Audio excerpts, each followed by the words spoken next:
안녕하세요. 저는 올해 쉰을 훌쩍 넘긴 중년 여성입니다. 저에게는 직장 생활을 하는 딸 하나와 아직 대학생인 아들 하나가 있습니다. 남편은 오랫동안 사업을 해왔고 저 역시 남편의 사업을 함께 도우며 살아왔습니다. 처음 사업을 시작할 때만 해도 정말 하루하루가 살얼음판 같았고 늘 불안한 마음으로 버텨야 했지만 다행히 생각보다 빨리 자리를 잡을 수 있었습니다. 사업이 안정되면서 우리 가족은 비교적 넉넉한 형편 속에서 아이들을 키울 수 있었습니다. 특히 딸은 자기 또래의 친구들이 흔히 겪는 학자금, 대출 걱정도 하지 않고 자유롭게 대학 생활을 했습니다. 지금은 사회에 잘 정착해 직장 생활을 하고 있는데 가끔 저에게 이런 말을 합니다. 엄마, 난 정말 감사한 줄 알아. 학비 걱정 없이 대학 다녔고 취업도 잘 돼서 너무 고마워. 그런 말을 들을 때면 참 뿌듯하면서도 마음 한구석이 찡하곤 했습니다. 그런데 요즘 저희 가족은 큰 고민에 빠져 있습니다. 얼마 전 대학생인 아들을 집에서 내쫓았기 때문입니다.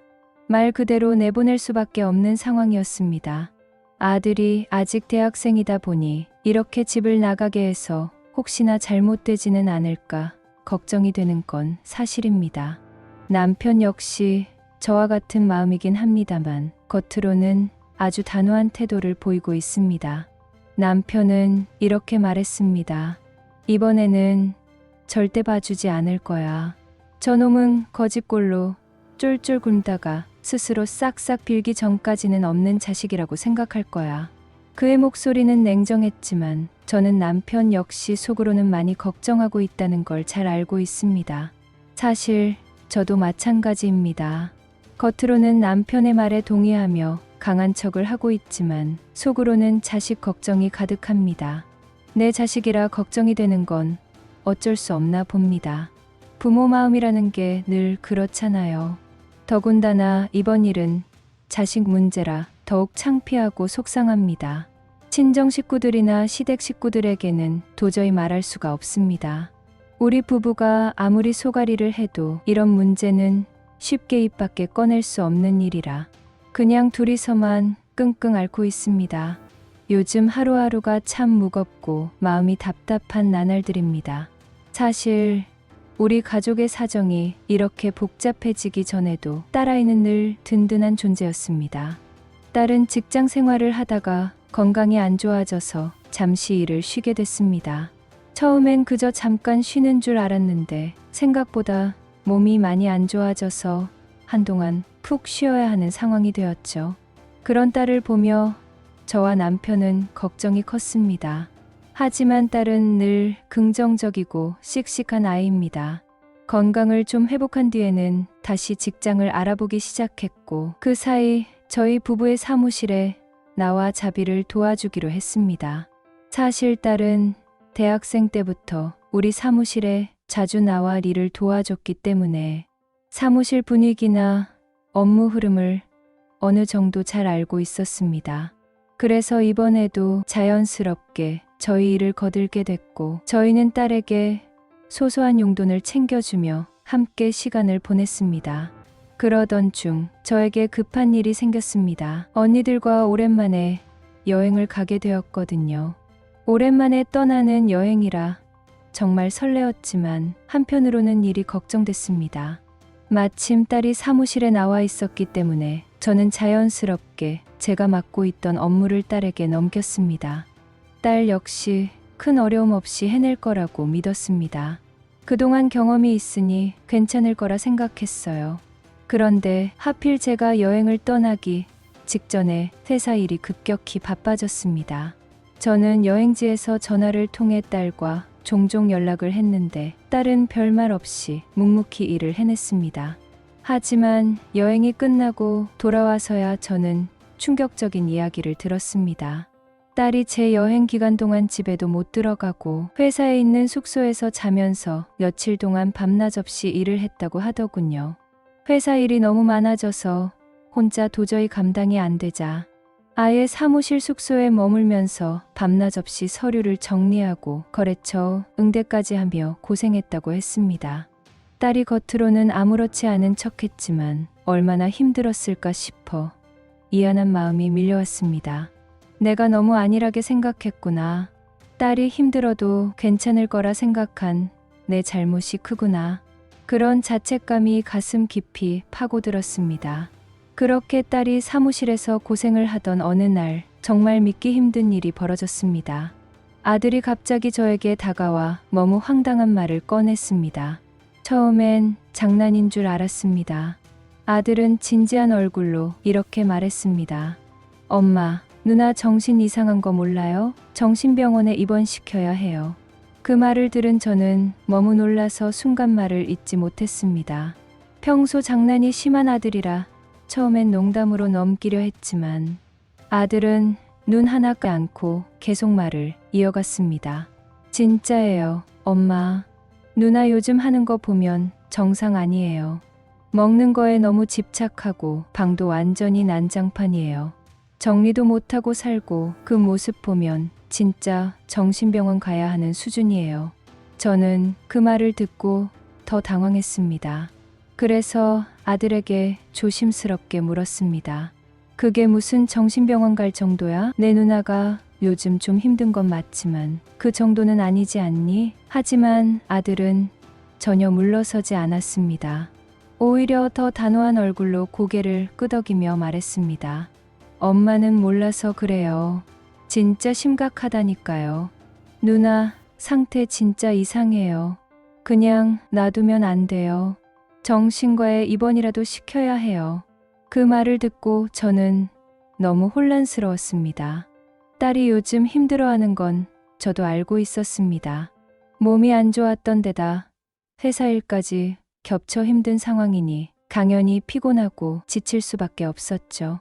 게다가 집안 정리가 좀 안 되는 건 일시적인 현상이라 생각했기에 그렇게 심각하게 생각하지 않았습니다. 저는 속으로 혹시 내가 너무 안일하게 생각한 건 아닐까 하는 생각도 잠깐 스쳤지만 그래도 정신병원 입원이라는 말은 너무 과격하게 느껴졌습니다.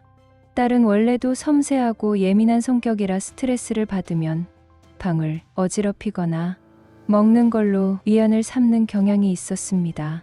저는 그저 일시적인 스트레스 반응이라고 믿고 싶었습니다. 하지만 아들은 달랐습니다.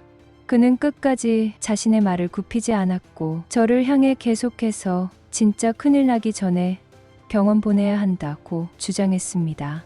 그날 저는 정말 혼란스러운 마음으로 밤늦게까지 잠을 이루지 못했습니다. 솔직히 말하면 딸이 요즘 살이 조금 찐 건 사실입니다. 건강이 좋지 않아 쉬는 동안 운동도 제대로 못하고 스트레스를 받으며 먹는 걸로 위안을 삼다 보니 체중이 늘어난 건 저도 잘 알고 있습니다.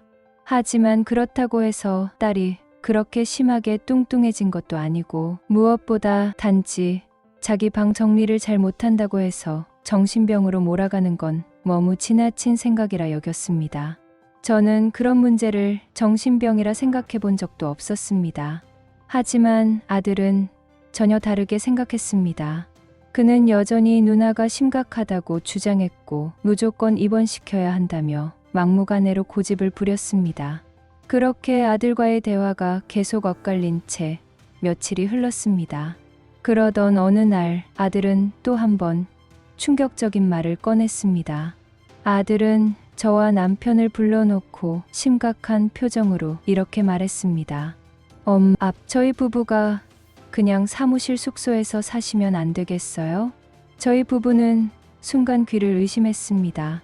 물론 저희는 일이 바쁠 때면 며칠씩 집에 못 들어가고 사무실 숙소에서 자는 경우가 종종 있었습니다. 그건 늘 그래왔던 일이었기에 특별할 것 없다고 생각했습니다.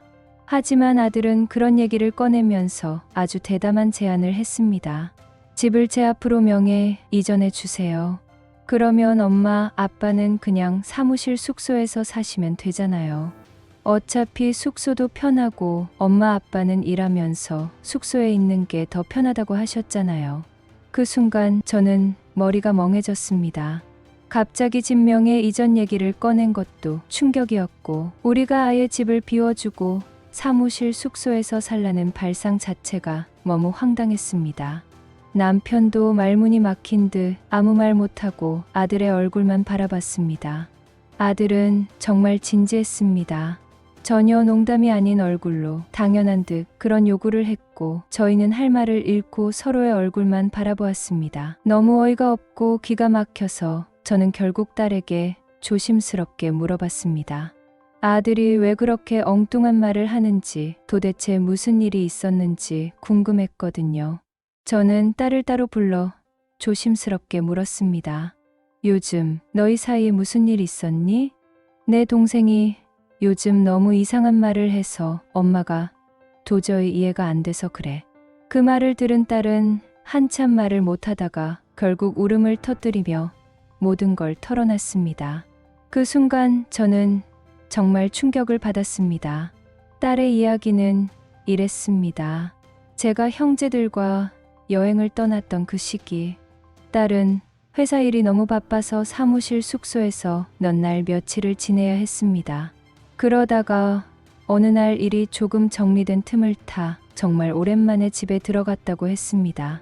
아무도 없을 거라 생각하며 조용히 들어갔는데 그날 집안에서 충격적인 광경을 목격했다고 하더군요.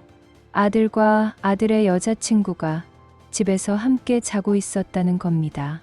딸은 순간 너무 놀라고 당황해서 한참을 멍하니 서 있다가 겨우 정신을 차린 뒤 아들의 여자친구를 조용히 불러냈다고 했습니다.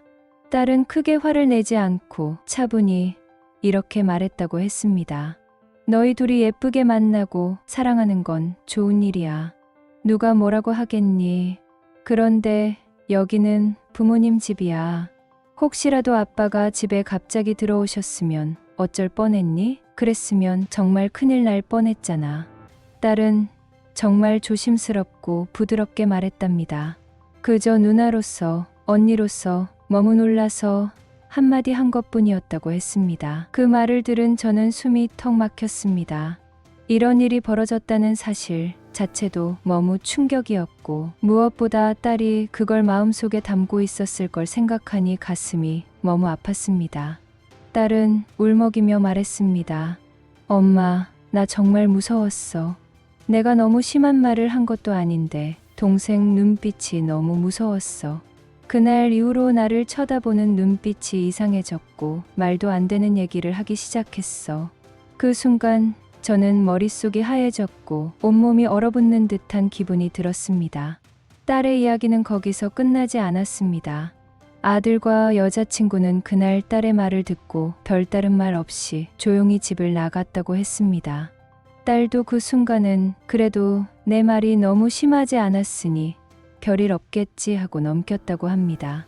하지만 며칠 뒤 상황은 완전히 뒤집혔습니다. 아들이 딸에게 전화를 걸어서는 다짜고짜 고함을 치고 욕을 퍼부었다고 합니다. 아들은 화가 머리끝까지 난 듯한 목소리로 이렇게 소리 질렀다고 합니다.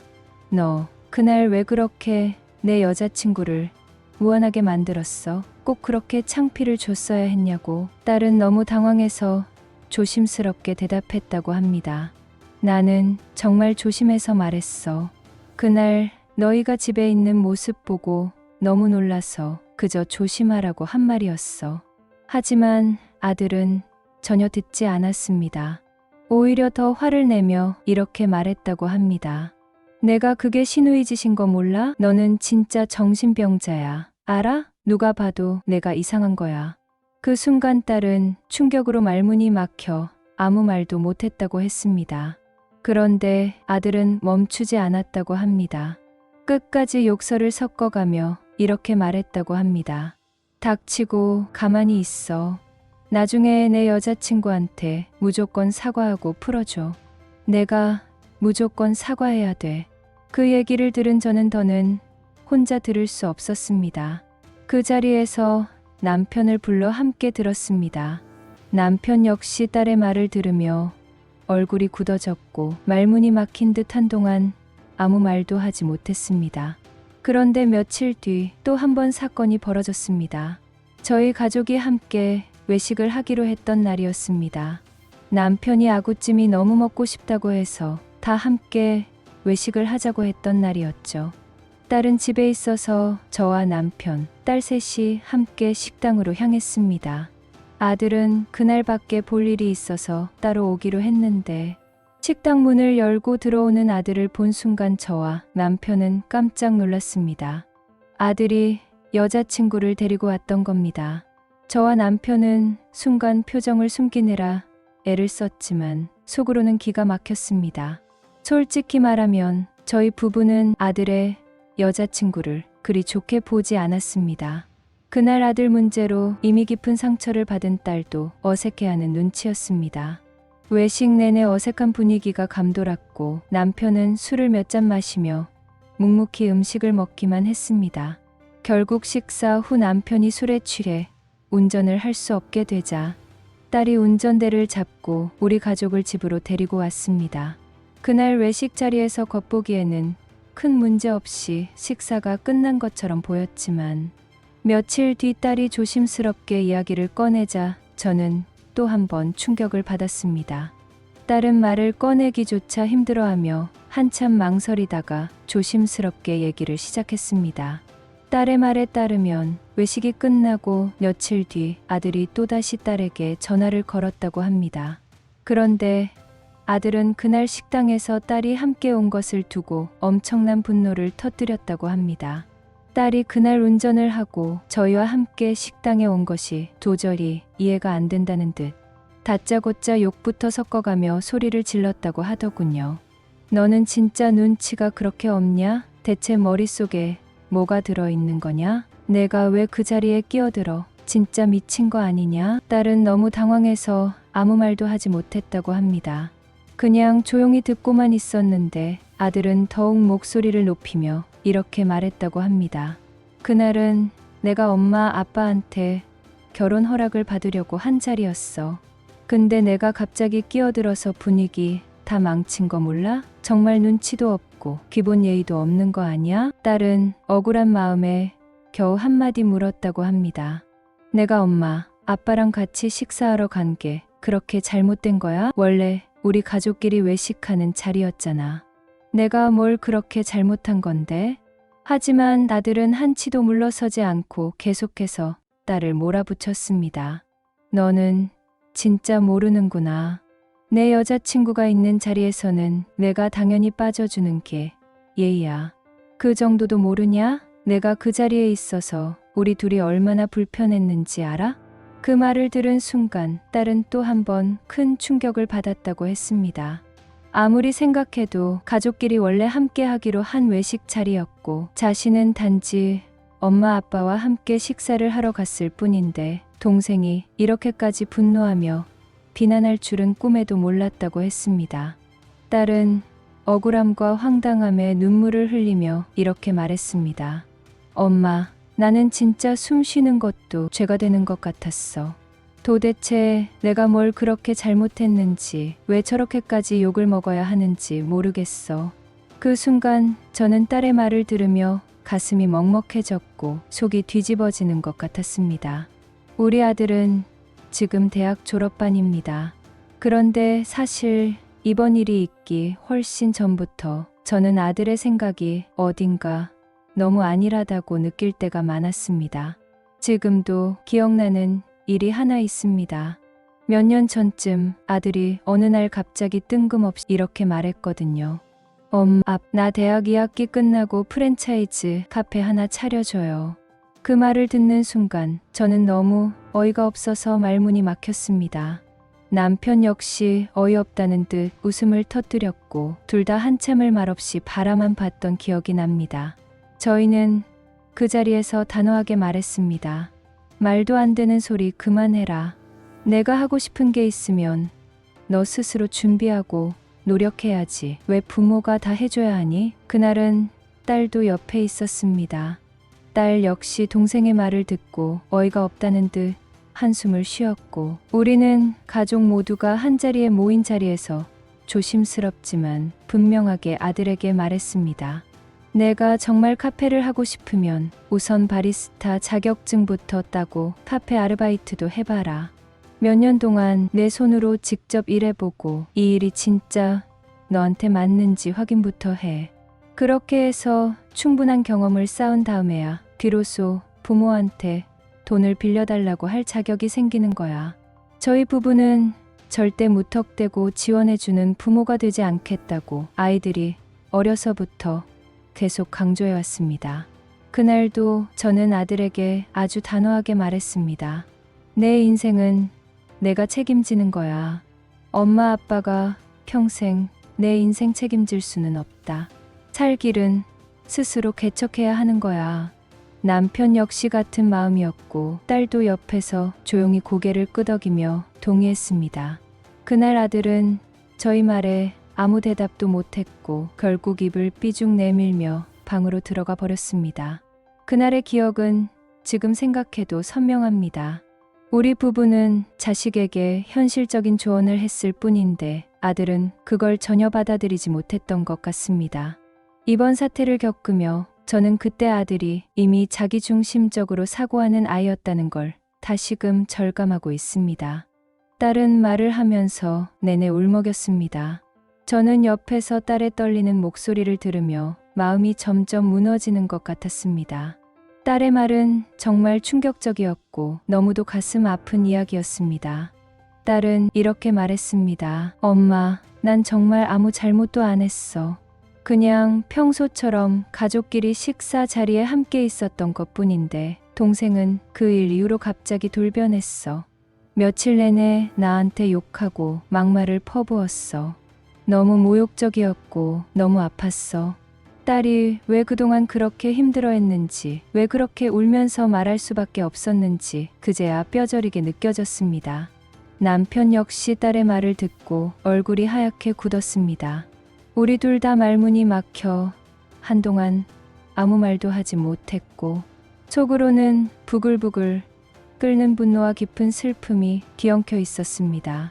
그동안 우리는 아들이 조금 철이 없고 자기중심적인 건 알았지만 이렇게까지 심각한 줄은 정말 몰랐습니다.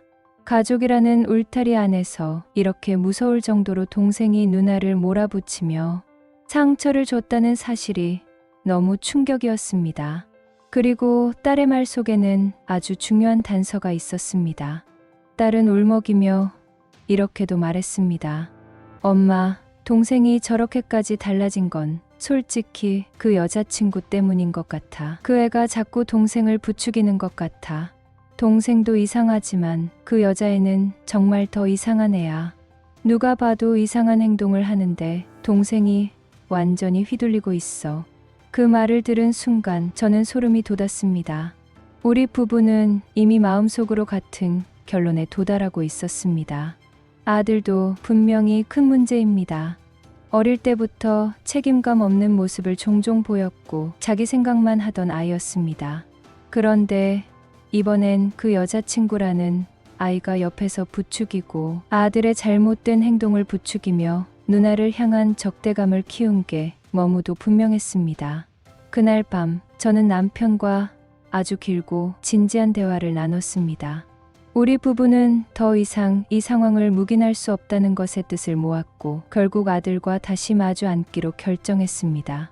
그렇게 우리는 아들을 불러 진지한 대화를 시작했습니다. 남편이 먼저 입을 열었습니다. 너, 이제 솔직히 얘기하자. 내 누나는 아무 문제가 없는 사람이다. 정신병원이라니 도대체 무슨 말도 안 되는 소리를 하고 있는 거야? 하지만 아들은 전혀 흔들리지 않았습니다. 여전히 뻔뻔한 얼굴로 이렇게 말했습니다. 아빠, 엄마가 몰라서 그렇지 누나는 진짜 이상해요. 정신병원에 입원해야 돼요.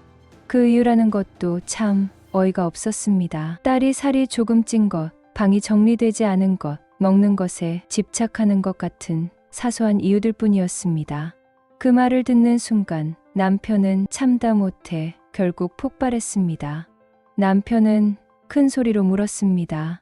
너 솔직히 말해라.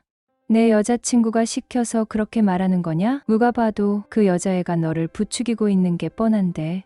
아들은 그제야 얼굴이 붉어지더니 큰 소리로 맞받아쳤습니다. 제 여자친구한테 그런 식으로 말하지 마세요. 그 애는 아무 잘못 없어요. 그런 말 하지 마세요. 남편은 아주 냉정하게 다시 물었습니다. 좋아. 내 여자친구가 아무 잘못 없다 치자. 그럼 내가 우리한테 집에서 나가라고 하고 집 명의를 내 앞으로 돌리라고 한 건 뭔데? 너희 둘이 여기서 살려고 했던 거 아니야? 그러자 아들은 아주 담담하게 마치 당연하다는 듯 이렇게 답했습니다. 엄마, 아빠는 어차피 요즘 집에 잘 안 들어오시잖아요. 사무실 숙소에서 거의 사시다시피 하잖아요. 그러니까 그냥 집 명의도 제 앞으로 해주시고 엄마 아빠는 사무실에서 지내시면 되잖아요. 그 뻔뻔한 말투에 남편과 저는 말문이 막혔습니다. 하지만 남편은 끝까지 물었습니다. 명의는 왜 굳이 내 앞으로 해달라는 거냐? 그냥 우리가 비워주면 되는 거 아니야? 왜 명의까지 넘기라고 하는 건데? 아들은 아주 태연한 얼굴로 아무렇지 않게 이렇게 답했습니다. 어차피 이 집은 나중에 제 집이 될 거잖아요. 그러니까 미리 제 앞으로 돌려놓는 게 뭐가 문제예요? 미리 해두면 되는 거죠. 그 순간 저는 심장이 덜컥 내려앉는 기분이 들었습니다. 남편 역시 얼굴이 굳어버린 채 아무 말도 못하고 멍하니 아들을 바라봤습니다. 그 순간 남편은 더 이상 참지 못하고 그야말로 폭발했습니다. 지금껏 제가 본 남편의 모습 중 가장 무서운 모습이었습니다. 남편은 자리에서 벌떡 일어나 아들을 향해 소리쳤습니다. 정신 차려라, 이놈아. 여자에 미쳐서 내 누나 인생을 망치려고 드는 내가 정신병원에 입원해야 하는 거야. 지금 내가야말로 누굴 정신병자로 몰아붙일 처지가 아니라는 걸 알아야 해. 남편은 이어서 더욱 강한 어조로 말을 쏟아냈습니다. 이제 보니 내 놈은 부모 돈도 내 돈이라고 착각하고 사는구나. 그런 정신 나간 놈이야말로 진짜 정신병원에 가야 해. 당장 입원시켜야 할 놈이 바로 너야. 아들은 그 말에 얼굴이 새빨개져서 소리를 질렀습니다. 엄마, 아빠도 결국 누나 말만 듣네. 두 분 다 이상해졌어요. 진짜 다 미쳤어. 그 말을 듣는 순간 저와 남편은 동시에 결심했습니다. 남편이 아주 냉정한 목소리로 말했습니다. 지금 당장 이 집에서 나가라. 저도 남편과 같은 마음이었기에 담담하게 말을 이었습니다. 우리는 너를 누나와 똑같이 키웠어. 차별도 없었고 대학까지 다 보내줬고 해줄 만큼 해줬다. 그런데 너는 지금 정신이 나가버렸어. 솔직히 더는 우리와 함께 살 수 없다. 그래, 이제부터 너는 우리 자식 아니다. 대학까지 가르쳤으니 부모로서 할 도리는 다 했다. 더 이상 너를 책임질 이유도 없다. 저 역시 말을 덧붙였습니다. 나가라. 이제부터 내 갈 길은 내가 알아서 가야 한다. 내가 그 여자랑 살든 말든 어디서 굶어 죽든 말든 우리랑은 아무 상관없다. 그 말에 아들은 얼굴이 하얗게 질려서는 아무 말도 못하고 우두커니 서 있었습니다. 하지만 우리 부부는 더 이상 아무 미련도 두지 않았습니다. 우리 부부의 단호한 태도에 말문이 막힌 듯 우두커니 서 있기만 했습니다. 그런데 갑자기 남편이 조용히 자리에서 일어나더니 어디선가 몽둥이 하나를 가져왔습니다. 남편이 평소 정원에 놓아두던 두꺼운 나무 몽둥이였습니다. 저는 순간 가슴이 덜컥 내려앉았지만 남편의 표정을 보고 아무 말도 하지 못했습니다. 남편은 말없이 몽둥이를 움켜쥐고 아들을 향해 들었습니다. 그리고 마치 이 집에 있는 모든 분노를 쏟아내듯 몽둥이를 크게 휘둘렀습니다. 다행히 아들에게 직접 닿지는 않았지만 공포를 주기엔 충분했습니다. 지금 당장 꺼져라. 이 집에 다시는 발도 들이지 마라. 안 나가면 오늘 여기서 너랑 끝을 보겠다. 남편의 목소리는 너무나 냉정했습니다. 아들은 결국 겁에 질린 얼굴로 허둥지둥 밖으로 나갔습니다. 그날 밤 그렇게 아들은 집에서 쫓겨났고 우리 부부는 말 그대로 아들과의 인연을 끊었습니다. 그 후 2주가 흘렀습니다. 그동안 집 안은 정말 조용했습니다. 앞으로 아들이 전화해도 절대 받지 마. 한 통도 받지 마. 받아서 흔들리지도 마. 저도 남편의 뜻에 따르기로 했습니다. 실제로 그 뒤로 아들에게서 몇 번 전화가 왔지만 저는 한 번도 받지 않았습니다. 벨소리가 울릴 때마다 마음이 조금씩 흔들릴 때도 있었지만 남편의 단호한 눈빛이 떠올라 끝까지 무시했습니다. 그러던 어느 날 딸이 조심스럽게 저에게 얘기를 꺼냈습니다.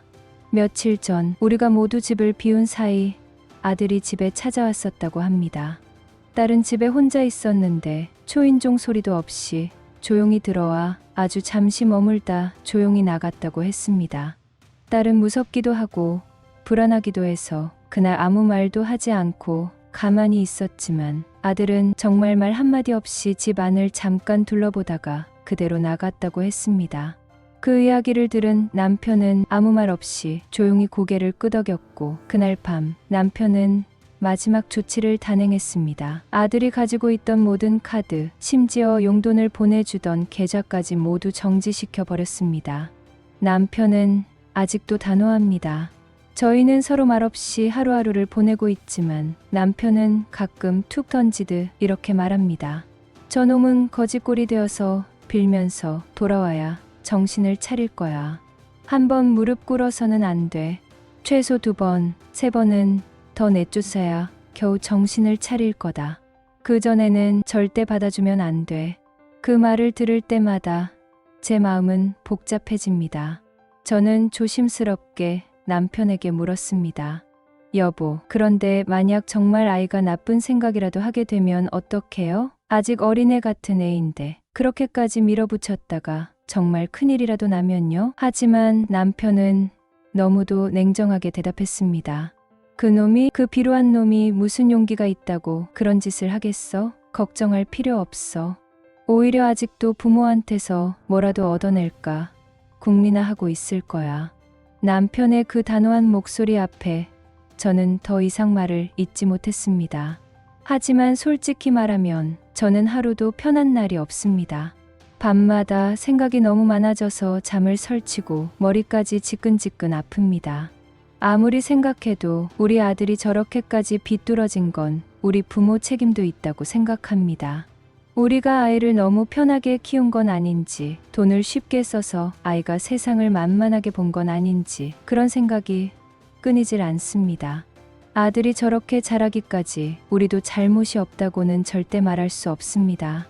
그래서 더 답답합니다. 남편 말처럼 강하게 해야 한다는 것도 머리로는 알고 있습니다. 지금이라도 정말 독하게 마음먹고 끝까지 냉정하게 밀어붙여야만 저 아이가 정신을 차릴 수 있다는 것도 어느 정도는 이해합니다. 하지만 제 마음속 한켠에서는 여전히 걱정이 끓어오릅니다. 아무리 잘못을 했다지만 그래도 내 배 아파 낳은 자식인데 저 아이가 정말 밖에서 다치거나 무너지기라도 하면 어떡하나 싶어 가슴이 조마조마합니다. 남편은 강하게 밀어붙이자고 하고 저는 마음속에서 계속 흔들리고 그래서 답답하기만 합니다. 이렇게 며칠째 잠도 제대로 못 자고 밤마다 한숨만 쉬다가 결국은 머리까지 아파서 이렇게 글을 쓰게 됐습니다. 이럴 때는 정말 남편 말대로 독하게 마음 먹고 버티는 게 맞는 걸까요? 저는 정말 너무 답답하고 막막합니다.